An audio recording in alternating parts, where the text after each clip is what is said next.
At Schönbrunn, continued the emperor, I had a narrow escape. Shortly after the capture of Vienna, I reviewed my troops at Schönbrunn. A young man about 18 years of age presented himself to me. He came so close at one time so as to touch me and said that he wanted to speak to me. Berthier, who did not like to see me disturbed then, pushed him to one side, saying, "If you want to say anything to the emperor, you cannot do it now." He then called Rapp, who was a German, and said, "Here is a young man who wishes to speak to the emperor. See what he wants, and do not let him annoy the emperor." Afterwards, he called the young man and told him that Rapp spoke German and would answer him. Rapp went up to him and asked him what he wanted. He replied that he had a memorial to give to the emperor. Rapp told him that I was busy and that he could not speak to me then. He had his hand in his breast the whole time, as if he had some paper in it to give me. Finding that notwithstanding his refusal, he insisted upon seeing me and was pushing Rapp on, who is a violent man. He gave him a blow of his fist and knocked him down and shoved him away to some distance. He came again afterwards when the troops were passing. Rapp, who watched him, ordered some of the guards to seize and keep him in custody until after the review, and then bring him to his quarters in order that he might learn what he complained of. The guards, observing that he always kept his right hand in his breast, made him draw it out and examine him. Under his coat, they found a knife as long as my arm. When asked what he intended to do with it, he replied instantly to kill the emperor. Some short time afterwards, he was brought before me. I asked him what he wanted. He replied, "To kill you." I asked him what I had done to him to make him desire to take away my life. He answered that I had done a great deal of mischief to his country, that I had desolated and ruined it by the war which I had waged against it. I asked him why he did not kill the Emperor of Austria instead of me, as he was the cause of the war and not I. He replied, "Oh, he's a blockhead, and if he were killed, another like him would be put then upon the throne. But if you were dead, it would not be easy to find such another." He said that he had been called upon by God to kill me, and quoted Judith and Holofernes, spoke much about religion and fancied that he was another Judith and I Holofernes. He cited several parts of the Testament which he thought appropriate to his projects. He was the son of a Protestant clergyman at Erfurt. He had not made his father privy to his design, and he had left his house without money. I believe that he had sold his watch in order to purchase a knife with which he intended to kill me. He said that he trusted in God to find him the means to effect it. I called Corvisar, ordered him to feel his pulse, and to see if he were mad. He did so, and everything was calm. I desired him to be taken away and locked up in a room with a gendarme, and have no sort of food for 24 hours, but as much cold water as he liked. I wished to give him time to cool and reflect, and then to examine him when his stomach was empty, and at a time when he might not be supposed to be under the influence of anything that would heat or exalt his imagination. After the 24 hours were expired, I sent for him and asked, if I were to pardon you, would you make another attempt upon my life? He hesitated for a long time, and at last, but with great difficulty, said that he would not. As then, it would not appear to be the intention of God that he should kill me. Otherwise, he would have allowed him to have done it first. I ordered him to be taken away. It was my intention at first to have pardoned him, but it was represented to me that his hesitation after 24 hours fasting was a certain sign that his intentions were bad, and that he still intended to assassinate. That he was an enthusiast fanatic, and that it would set a very bad example. Nothing, continued he, is more dangerous than one of these religious fanatics. They always aim either a god or a king. He was left to his fate. Another time, proceeded the emperor, a letter was sent to me by the king of Saxony, containing information that a certain person was to leave Stuttgart on a particular day for Paris, where he would probably arrive on a day that was pointed out, that his intentions were to murder me. A minute description of his person was also given. The police took its measures, and on the day pointed out, he arrived. They had him watched. He was seen to enter my chapel, to which I had gone on the celebration of some festival. He was arrested and examined. He confessed his intentions and said that when the people knelt down on the elevation of the host, he saw me gazing at a fine woman. At first, he intended to advance and fire at me. In fact, he had advanced near to me at the moment. But upon a little reflection, thought that would not be sure enough, and he determined to stab me with a knife, which he had brought for that purpose. I did not like to have him executed and ordered that he should be kept in prison. When I was no longer at the head of affairs, this man who had been detained in prison for 7 months after I left Paris and ill-treated, I believe, got his liberty. Soon after, he said that his desires were no longer to kill me, but that he would murder the King of Prussia for having ill-treated the Saxons in Saxony. On my return from Elba, I was to be present at the opening of the legislative body, which was to be done with great state and ceremony. When I went to open the chamber, this same man who had gotten in fell down by some accident, and a parcel containing some chemical preparation exploded in his pocket, wounded him severely. It never has been clearly ascertained what his intentions were. This time, it caused great alarm amongst the legislative body, and he was arrested. I have since heard that he threw himself into the Seine. I then asked Napoleon if he had really intended to invade England, and if so, what were his plans. He replied, I would have heeded it myself. I had given orders for 2 fleets to proceed to the West Indies. Instead of remaining there, they were merely to show themselves among the islands and return directly to Europe, raise the blockade of Ferrol, take the ships out, proceed to Brest, where there were about 40 sail of the line, unite and sail to the Channel, where they would not have met with anything strong enough to engage them, and clear it of all English men of war. My false intelligence adroitly managed. I calculated that you would have sent squadrons to the East and West Indies and Mediterranean in search of my fleets. Before they could return, I would have had the command of the Channel for 2 months, as I should have had about 70 sail of the line besides frigates.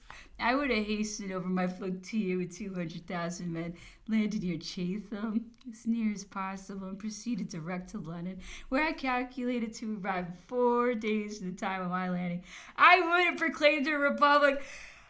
I was first consul then. The abolition of the nobility and house of peers, the distribution of property of such of the latter, and as opposed to me among my partisans, liberty, equality, and the sovereignty of the people. I would have allowed the House of Commons to remain, but I would have introduced a great reform. I would have published a proclamation declaring that we came as friends to the English and to free the nation from a corrupt and flagitious aristocracy and restore a popular form of government, a democracy, which would have been confirmed by the conduct of my army, as I would not have allowed the slightest outrage to be committed by my troops, marauding or ill-treating of the inhabitants, or the most trifling infringement of my orders. I would have punished with instant death. I think, continued he, that with my promises together with what I would have actually effected, I should have had the support of a great army. In a large city like London, where there is so many canaille of the lower class and so many disaffected, I should have been joined by a formidable body. I would at the same time have excited an insurrection in Ireland. I observed that his army would have been destroyed piecemeal, and he would have had 1 million of men in arms against him in a short time, and moreover that the English would have burnt London rather than have suffered it to fall into his hands. No, no, said Napoleon, I do not believe it. You are too rich and too fond of money. A nation will not so readily burn its capital. How often have the Parisians sworn to bury themselves under the ruin of their capital rather than suffer it to fall into the hands of the enemies of France? Yet, twice it's been taken.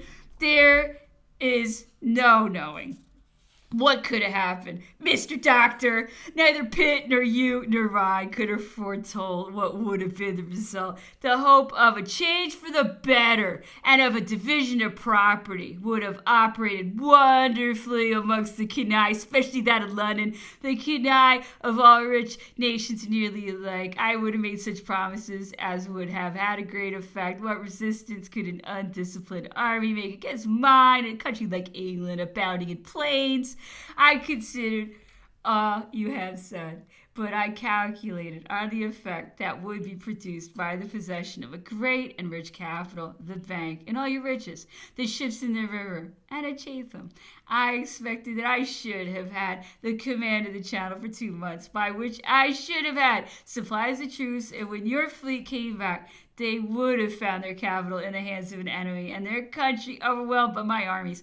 I would have abolished flogging, and promised your seamen everything, which would have made a great impression upon their minds. The proclamation stating that we came only as friends to relieve the English from an obnoxious and despotic aristocracy whose object was to keep the nation eternally at war in order to enrich themselves and their families with the blood of the people, together with the proclaiming of a republic, the abolition of the monarchical government and the nobility, the declaration of the forfeiture of the property of the latter, and its division amongst the partisans of the revolution with a general equalization of property, would have gained me the support of the canaille and of all the idle, the profligate, and the disaffected of the kingdom. I took the liberty of stating that on account of France having been lately revolutionized, there was a great division of opinion among the French, and consequently not so strong a national spirit as was to be found amongst the English, that from the late frequent vicissitudes in France, the people contemplated a change of government with less concern than the English would do. That if the English were not to burn their capital, as the Russians had done, in all probability they would have defended it street by street, and his army would have met the fate that ours had experienced at Rosetta and Buenos Aires. I believe, replied the emperor, that there is more national spirit in England than in France, but still, I do not think that you would have burned the capital. If indeed you had had some weeks' notice given to you in order to remove your riches, then it's possible that it might have been affected. But you must consider that you would not have had time sufficient to organize a plan. Besides, Moscow was built of wood, and it was not the inhabitants who set it on fire.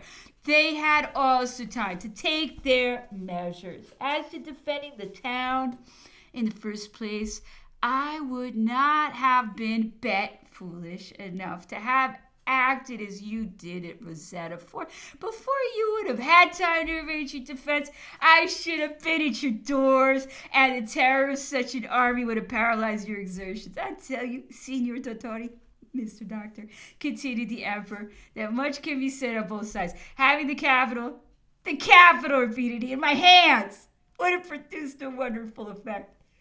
After the Treaty of Amiens, said Napoleon, I would also have made a good peace with England. Whatever your ministers may say, I was always ready to conclude a peace upon terms equally advantageous to both. I proposed to form a commercial treaty by which for 1 million of English manufactured or colonial produce taken by France, England should take in the value of 1 million of French goods in return. This was thought a heinous crime by your ministers, who reprobated in the most violent manner my presumption in having made such a proposal. I would both have made and kept a fair peace, but your ministers always refused to make one on equal terms, and then wished to persuade the world that I was the violator of the Treaty of Amiens. I asked who were the persons that had employed the contrivers of the infernal machine. It is certain, replied Napoleon, that they were employed by the Count D and sent over by Pitt in English ships and furnished with English money. Though your blank did not actually suborn them, they knew what they were going to execute and furnished them with the means. I do not believe, continued he, that Louis was privy to it. I ventured to ask if he had aimed at universal dominion. No, replied Napoleon, my intention was to make France greater than any other nation, but universal dominion I did not aim at. For example, it was not my intention to have passed the Alps. I purposed, when I had a second son, which I had reason to hope for, to have made him king of Italy, with Rome for his capital, uniting all Italy, Naples, and Sicily into one kingdom, and putting Murat out of Naples.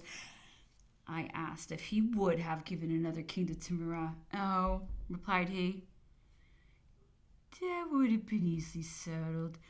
If, said he, I were at the head of affairs in England, I would devise some means of paying off the national debt. I would appropriate to that purpose the whole of the church livings, except the tenth, always excepting those whose incomes were moderate, in a manner that the salary of the highest among the clergy should not exceed 800 or 1,000 a year. What business have those priests with such enormous incomes?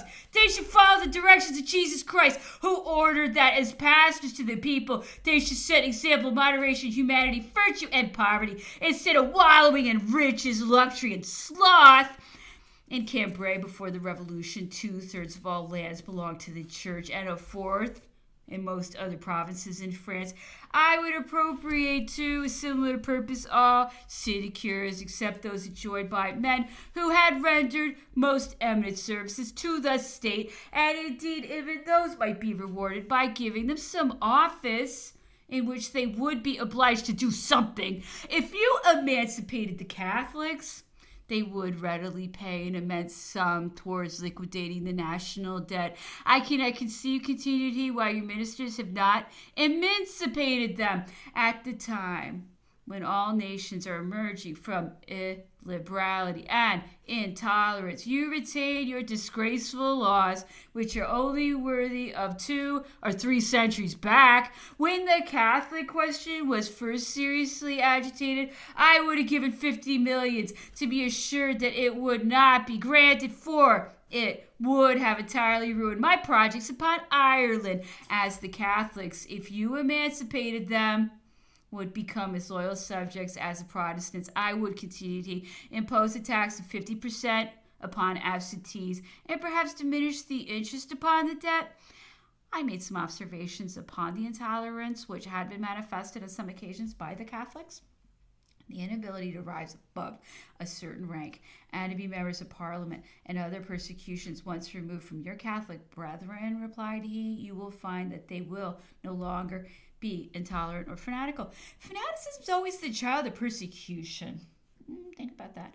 That intolerance which you complain of is also the result of your oppressive laws. Remove them once and put them under a similar footing with the Protestants, and in a few years you will find the spirit of intolerance disappear. Do as I did in France with the Protestants. I observed, continued the emperor, a circumstance in a paper 2 or 3 years ago, which you cannot believe, viz., that there was a prospect in France to make a contract with some English company to furnish iron pipes to supply Paris with water, which had met with the approbation of the French government. This imbeciles, as I know the Bourbons to be, appears to me not to be credible, as there are so many thousand manufacturers in France who could execute it equally well. A project so unpopular and of so destructive a tendency to themselves could be entertained by none but insane persons. Why? It would excite the rage and hatred of the nation against the Bourbons more than any plan their greatest enemies could suggest, to cause their own ruin and their expulsion a third time from France, if it takes place and be not followed by some terrible consequence to them, said Napoleon with energy.